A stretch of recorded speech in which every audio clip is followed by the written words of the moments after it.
কিরে ফোনটা রিসিভ কর না। কাস্টমার কেয়ার থেকে বলছি আর কি। খা। রিসিভ কর না ফোনটা। হ্যালো, কি ব্যাপার এতক্ষণ ধরে ফোন দিচ্ছি তুমি ফোন ধরছো না যে? ফোন তো সাইলেন্ট করা ছিল, নাস্তা করতেছিলাম তো তাই রিসিভ করতে পারিনি। হ্যাঁ তুমি খেতেই থাকো, আর এদিকে যে আমার অন্য জায়গায় বিয়ে হয়ে যাচ্ছে সেটা কি হবে শুনি? হঠাৎ বিয়ে কেন? হ্যাঁ হ্যাঁ হ্যাঁ, গুড নিউজ, কংগ্রাচুলেশন। তুমি আজকেই তোমার বাবার কাছে আমাদের বিয়ের কথা বলবে। হ্যাঁ আসবো আসবো আসবো আসবো, বলবো বলবো, ঠিক আছে। ঠিক আছে বললে তো হবে না, তুমি এক্ষুনি তোমার বাবাকে বলবো। কলটা কেটে তারপর বলি। কল কাটলে এক্ষুনি ব্রেকআপ। বাবা আমি তোমাকে কিছু বলতেছি। বল। বাবা আমার আমার না কি আমার করছিস? বাবা, আমি একটা মেয়েকে ভালোবাসা রকি বিয়ে করতে চাই, আর কিছু বলতে পারবো না। এই আমি তো বলে ফেলছি। পালিয়ে গেল কেন? যাও ওকে ডেকে নিয়ে আসো। কোন মেয়েকে পছন্দ করিস না? হ্যাঁ হ্যাঁ বাবা। কতদিন ধরে প্রেম করিস? বাবা 3 বছরের। 3 বছর? আর 3 বছর পরে আজকে আমরা জানলাম? খুব তো বলতে পাশের ফ্ল্যাটের ভাবিকে যে আপনার ছেলের থেকে আমার ছেলে খুব ভদ্র। ঠিক আছে, আমি এখন অফিসে যাচ্ছি, ফেরার পথে ওই মেয়ের বাড়ির খোঁজ খবর সব নিয়ে তারপর আমি আসবো। হ্যালো বাবা। আচ্ছা, তুই যে মেয়েটাকে পছন্দ করিস তার নাম কি মোহনা? হ্যাঁ বাবা, হ্যাঁ মোহনা মোহনা। কেন বাবা? ওদের বাসার নাম্বারটা কত? ওদের বাসা নাম্বার 8। ঠিক আছে, রাখছি।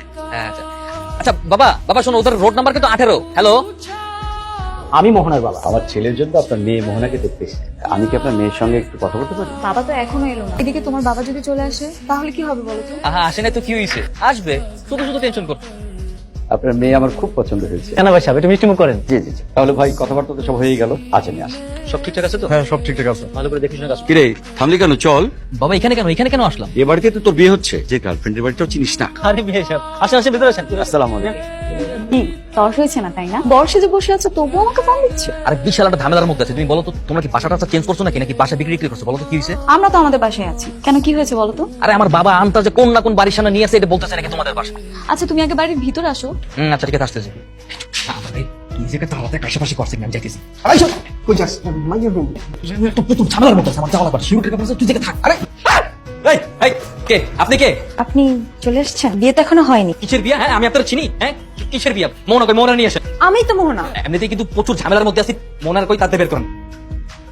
এই কই তুমি তো আমাদের বাসায় আসোনি? আমার কাজিন গিয়ে ছবি তুলে নিয়ে এসেছে, এটা তো তোমার ছবি না? আরে আমি কোন না কোন বাড়ির ভিতরে ঢুকে পুরো ফাইসে গেছি। এখানে এসে দেখি একটা মেয়ে শাড়ি পরে বসে আছে, এসে নাকি আমার বিয়ে করবে। বসে আছে মানে? তুমি কি ওই মেয়েকে বিয়ে করবে নাকি? আরে না না না, আমি ওই মেয়ের কেন বিয়ে করবো? অচেনা একটা মেয়ে, আমি তোমার ভালোবাসি না, আই লাভ ইউ। অচেনা মেয়ে মানে? আপা আপনি বুঝতে পারতেছেন না, আপনি আমার সেই মোহনা না, আমি যার ভালোবাসি আপনি সেই মোহনা না। তুমি এক্ষুনি আমাদের বাড়ির দিকে আসো, আর আমিও বাসা থেকে বের করছি। আমি এখন এসেছি, দাঁড়াও। আপনি কই যাইতেছেন? আপা আমার ধরেন না, আপা আমি আরেকজনের জামাই, আপা আপনি আমার ধরেন না। আপা তাই বলে কি আপনি আমাকে কিভাবে রেখে চলে যাবেন? না আপা, আপনার বাধা দিন না, আমাকে যাওয়াই লাগবে। আমি যদি না যাই তাহলে আমার গার্লফ্রেন্ডের আরেক জায়গায় বিয়ে হয়ে যাবে, আর ওর বিয়ে হয়ে গেলে আমি সুইসাইড করবো। আপা আমার মাফ করে দেন, সরি, আল্লাহ হাফেজ, খোদা হাফেজ। এইবার বুঝতে পারছি যে করোনা কি হয়েছে। কি হয়েছে বলো তো? বাবা যখন তোমার সঙ্গে আমার বিয়ে ঠিক করতে গেছে না, তখন বাবা ভুল করে ওই মেয়ের বাসায় চলে গেছে। ঝামেলাটা হচ্ছে ওই মেয়ের নামে মোহনা, দুই মোহনা বাবা তো আলোই ফেলছে, বাবা তো বুঝতে পারেনি। তখন ওর সাথে বাবা বিয়ে ঠিক করছে। হ্যাঁ মূলত পেস্টটা এই কারণেই লাগছে।